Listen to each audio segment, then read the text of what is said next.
Good afternoon. Technical evaluation of responsive bids, where 4 firms were successful to go to the financial evaluation after meeting the technical conditions set out in the bid. Financial evaluation of technically qualified bids was concluded on all the 4 technically qualified firms. And proof of concept was conducted on the 4 technically qualified bids, which means they were required to bring and showcase their solution and their equipments. The aim was to ensure necessary compliance of proposed solutions with respect to the requirements in the bids.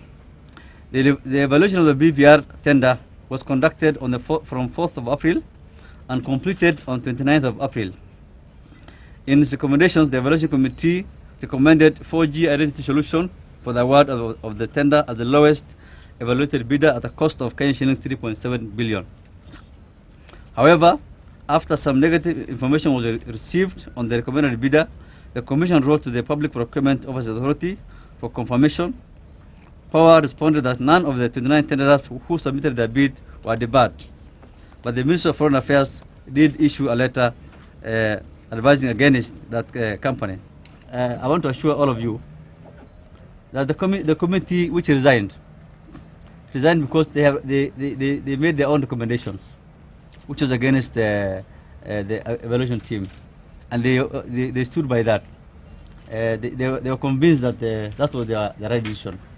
But they awarded to Face Technology, a South African-based firm, which had quoted 810 million more than the budget price. And so again, the Public Procurement Authority advised the accounting officer who wrote to them that in the event that happens, you cannot award that.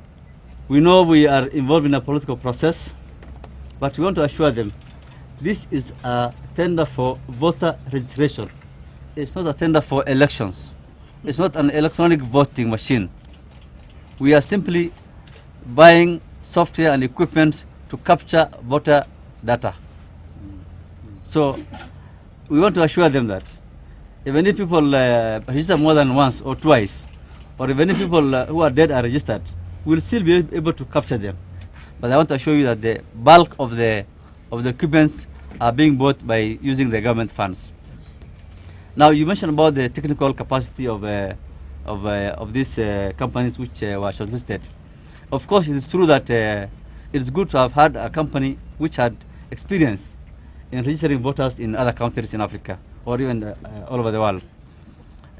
What we have are companies which have experience in delivering passports, identity cards, or what you call civil registration, not voter registration. But again, we have been assured by our ICT consultants that basically voter registration and the civil registration, the ID card, basically use the same format. So if company A has experience in issuing ID cards, issuing passports, issuing airport immigration software, they can also deliver these things. So we have been assured on that score. Na sisi kama tumechukua kiapo na tunataka kuhakikisha kwamba hatuwezi kurudi hapo. Kutakuwa na uchaguzi wa haki na uhuru.